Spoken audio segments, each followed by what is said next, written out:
Tabby's Berry Explosion este parfumul unisex care aduce pe piele o explozie dulce, fructată și plină de energie. Se deschide luminos, cu fructe exotice, fructe roșii și citrice, apoi devine elegant prin flori albe, iasomie și trandafir. La bază, ambra, moscul și vanilia lasă o urmă caldă, catifelată și persistentă.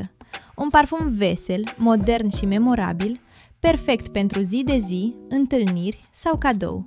Comandă Tabby's Berry Explosion de pe unpuf.ro și poartă o aromă fresh, dulce și imposibil de ignorat.